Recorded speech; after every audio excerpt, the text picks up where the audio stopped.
পালা।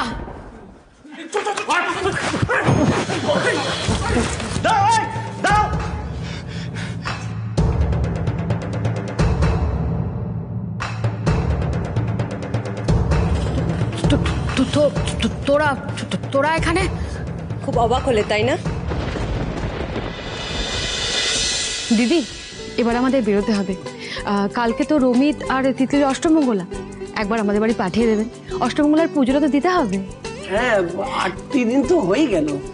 সে যাবে যাবে ওরা। আসলে বিয়েটা যেভাবে হয়েছে, মানে আমরা তো কিছুই করতে পারিনি, তাই এবার আমরা চাইছি মেয়েকে আর জামাইকে নিয়ে অষ্টমঙ্গলটা ভালোভাবে করতে। বাড়িতেই হবে, ওই অনিরুদ্ধকে যা যা করতে হয়েছে ওদের আর সেটা করতে হবে না। তাতে কি হয়েছে? অনি যেরকম নিজের ভালোবাসা প্রমাণ করেছে, দরকার পড়লে রমি তো আর ভালোবাসা প্রমাণ করবে। হ্যালো সাহেব, খবর আছে একটা। কি হয়েছে বলো, কি খবর? সাহেব, পরিতোষ কাকারা কেউ বাড়িতে নেই দেখে শান্তি কাকি ওদের বাড়ি জ্বালিয়ে দেওয়ার চেষ্টা করছে। তুমি এক কাজ করো, আমার কথা শোনো, আমার কথাটা মন দিয়ে শোনো। যে করেই হোক শান্তি মণ্ডলকে আটকে রাখার চেষ্টা করো। আমরা এক্ষুনি আসছি ধনেশগঞ্জে। এখন কি হবে বাবা? অনিরুদ্ধ শান্তি তো আমাদের বাড়ি আগুন লাগিয়ে দেবে, আমাদের ভিটে মাটি পুরো ছাড়খাড় হয়ে যাবে বাবা। আমরা যাবো কোথায়? আমার আরো ওখানে বড় হয়েছে বাবা, আমাদের এত জিনিসপত্র, আমাদের কি হবে এখন বাবা? আপনি চিন্তা করবেন না বাবা, আমরা তো আছি, আমরা সবটা সামলে নেব। আমাদেরকে এক্ষুনি শান্তি মণ্ডলকে হাতে নাতে ধরতে ধনেশগঞ্জে যেতে হবে, সবাইকে। এতগুলো দিন এতগুলো অন্যায় করার পর তুমি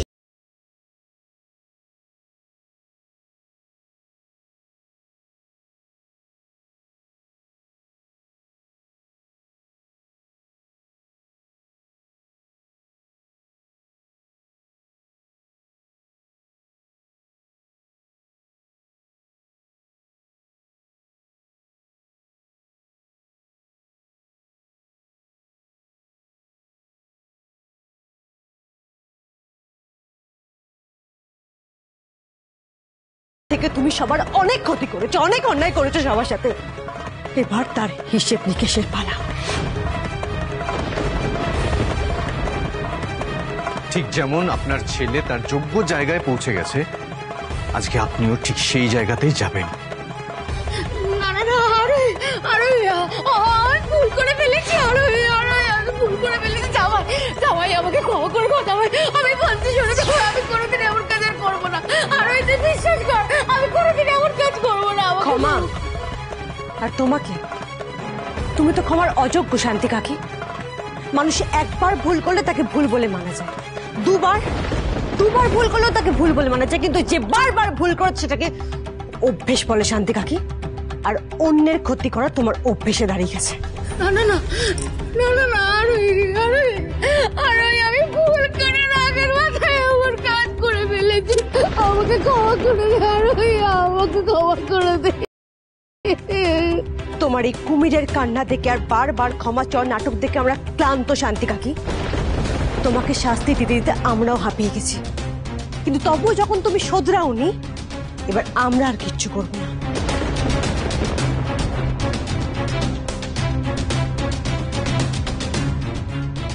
যা করার ওনারা করবেন,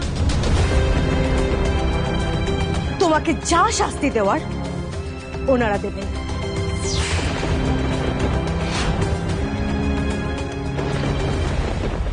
চিলি চিকেন আর মিক্সড ফ্রাইড রাইসটা দারুণ ছিল, কি টেস্টি। দেবাংশু আবার একবার যাব কিন্তু।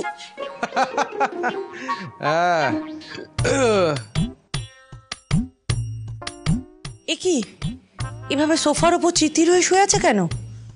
একটা তো গোটা ঘর দখল করেছে, এখন সোফাটাকেও কি বিছানা বানিয়ে নিয়েছে নাকি? দাঁড়াও, আমি দেখছি। দিদি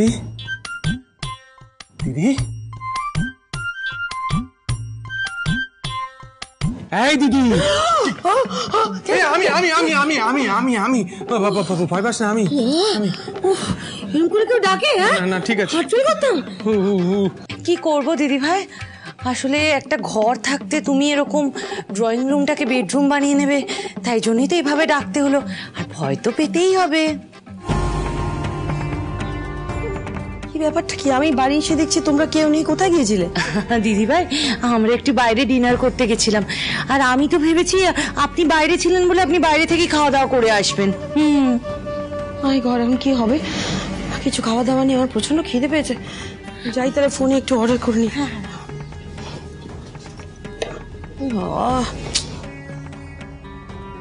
ও মাই গড, এত রাত হয়ে গেছে, এখন তো সব দোকানপাট বন্ধ। আমি কোত্থেকে অর্ডার? কি রে ভাই, তোদের কি লজ্জা শরম বলে কিচ্ছু নেই? নিজেরা তো গান্ডে পিন্ডে গিলে এসেছিস, বাড়িতে একটা লোক আছে, তার যেটু খিদে পায়, তার যেটু খাবার লাগে, এটা মনে পড়েনি? হ্যাঁ, আমি এখন খাবো কি? আহা দিদি ভাই, আপনি শুধু শুধু আমাদের ওপর রেগে যাচ্ছেন। আচ্ছা বলুন তো, এতে আমাদের কি দোষ? আচ্ছা আমরা কি করে জানবো? আপনি যদি না বলেন আমরা কি দৈবাদেশ পাবো নাকি যে আপনি খাননি, আপনার জন্য খাবার বাড়িতে রেখে যেতে হবে? আচ্ছা আচ্ছা আচ্ছা, আপনাকে রাগ করতে হবে না, আপনি বরং একটা কাজ করুন তো। শুনুন না, আমরা না সব খাবারটা খেতে পারিনি, তাই একটু খাবার বেঁচে আছে, আপনি এই খাবারটা বরং খেয়ে নিন না। মানে আমি বলছি এতে আপনার ভরা পেট হবে না, কিন্তু আধ পেট হয়ে যাবে। আপনি বরং খেয়ে নিন, নিন নিন নিন। কি বললে তুমি? এই খাবারটা আমি খাবো? শোনো, এইসব খাবার আমার দরকার নেই, আমি কোনো কিচ্ছু খাবো না, আমার কোনো খাবার দরকার নেই। ভাবছো কি করে হ্যাঁ যে অন্যের উচ্ছিষ্ট খাবার বিদিশা রয় চৌধুরী খাবে? এত খারাপ দিন তার এখনো আসে। আমার কোনো খাবারের দরকার নেই, কিচ্ছু লাগবে না। পেটে খিদে আর মুখে তেজ।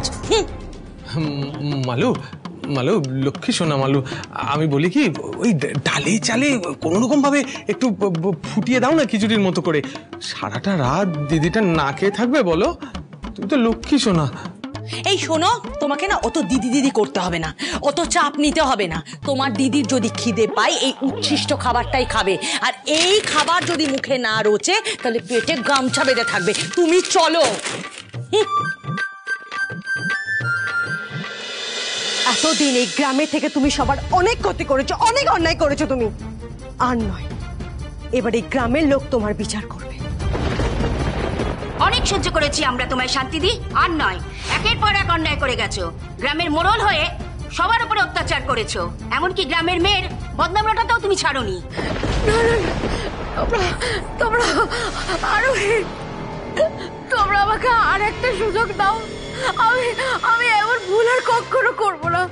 আর একটা সুযোগ আমাকে তোমরা দাও।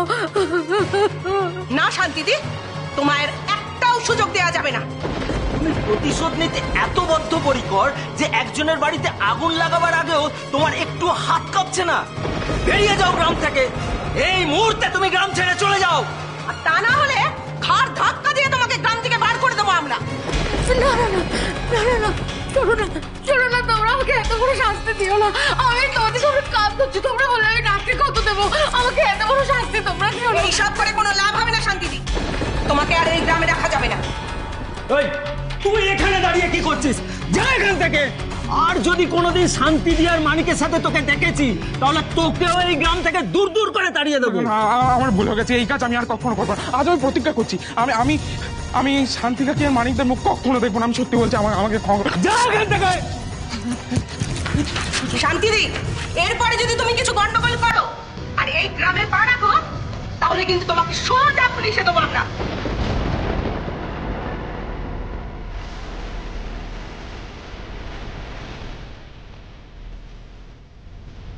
দাঁড়িয়ে আছো কেন? যাও।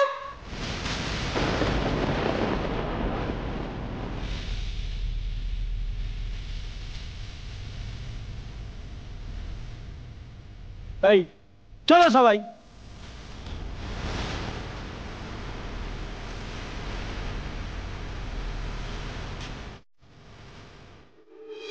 আচ্ছা অনিরুদ্ধ, ওই রঘু তোমাকে ফোনটা করলো কেন খবর দেওয়ার জন্য?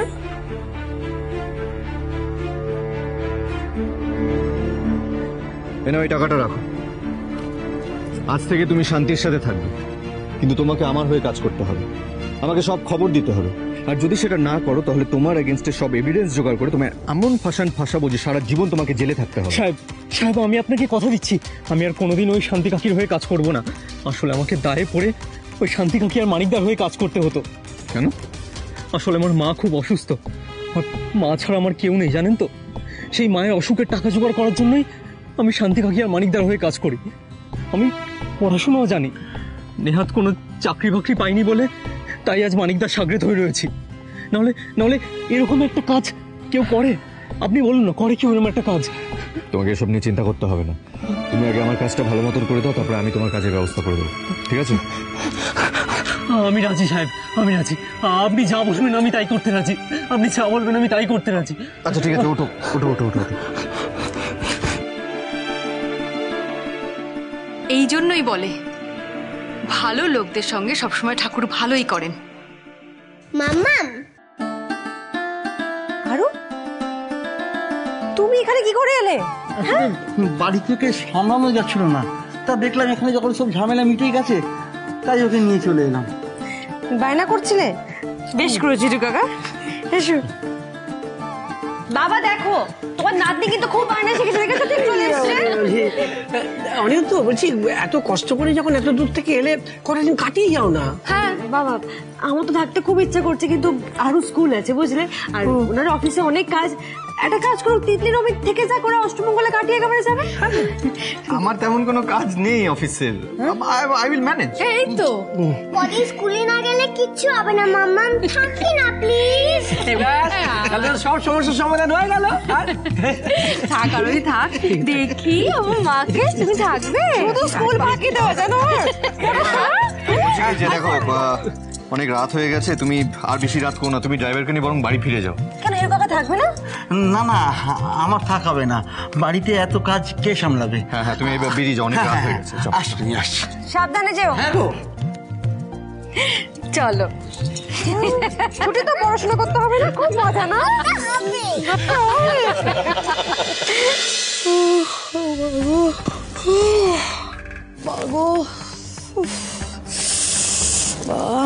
পেটটা কি চুচুই করছে, ছুঁচু টান দিচ্ছে, আর পারছি না। প্রচন্ড খিদে পেয়েছে, ঘুমোতেও পাচ্ছি না খিদের জ্বালায়। একটা সংসার, এটা একটা বিস্কিট পর্যন্ত নেই। মাঝে রাতে একটা লোকে যদি খিদে পায় সে যে খাবে। উফ,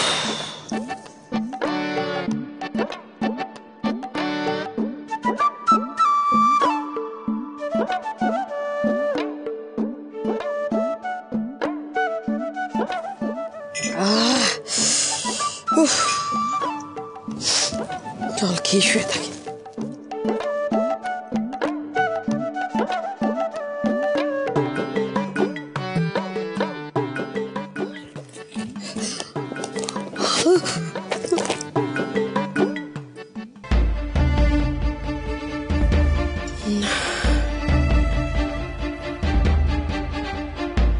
এই খাবার বিদিশা রয় চৌধুরী খাবে না, কিছুতেই খাবো না। এত বড় মুখ করে বলেছে, এই উদ্দিষ্ট খাবো না। এই উদ্দিষ্ট খেলে আমার সম্মান বলে কিছু থাকবে না। খাবো না আমি, খাবো না, কিছুতেই খাবো না।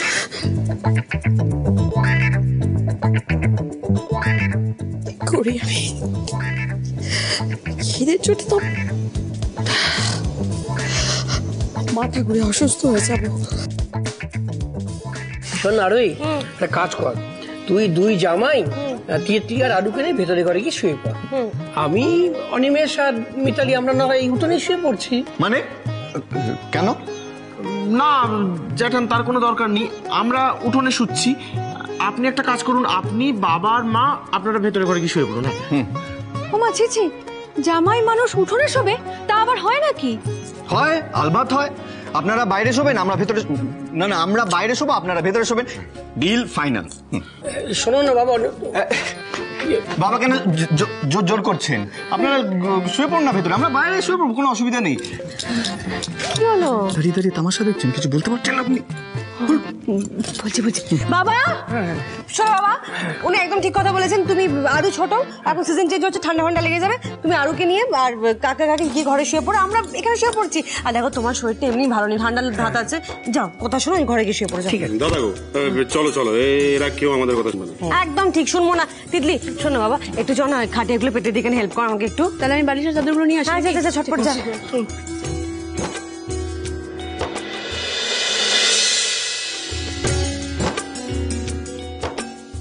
দেখি রমিত, এই ধরুন ধরুন তো একটু।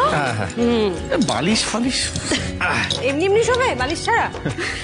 জানেন আমরা যখন ছোট ছিলাম না, এখানে লোডশেডিং হয়ে গেলে আমরা সবাই মিলে উঠোনে গল্প করতাম, বল তিতলি? হ্যাঁ, কি মজা হতো তখন।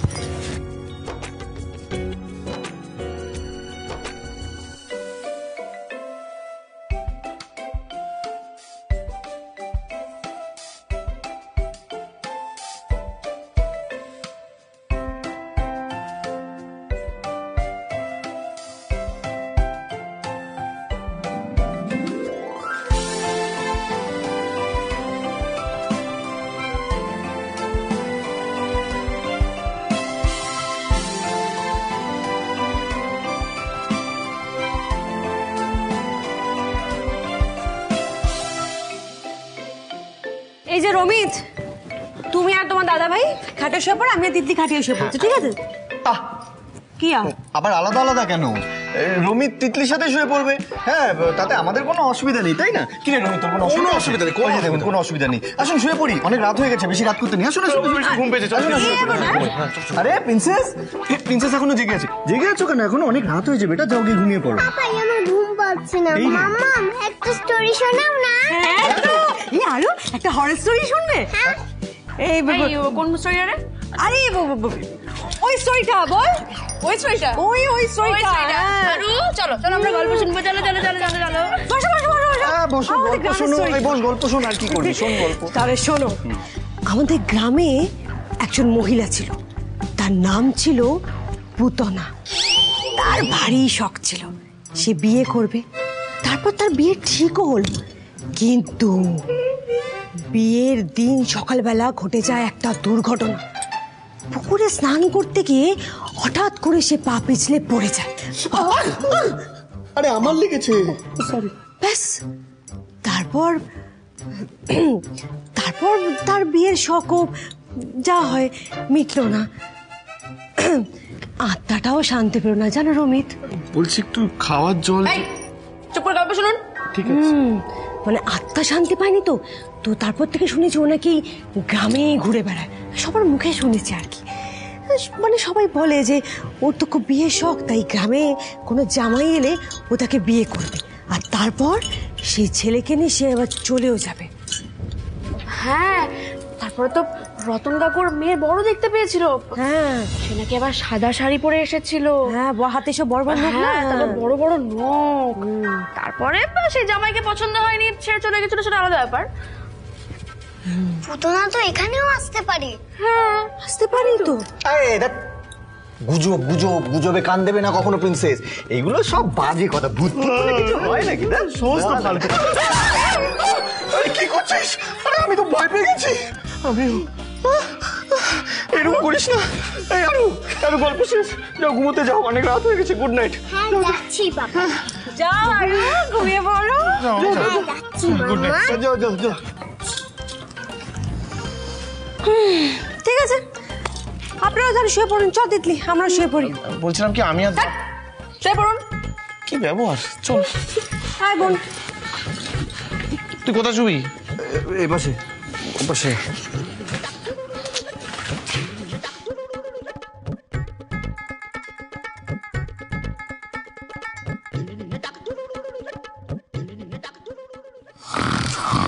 এই দা ভাই, রাত্রিবেলা নাক ডাকছিস কেন? ঘুমোতে পারছি না।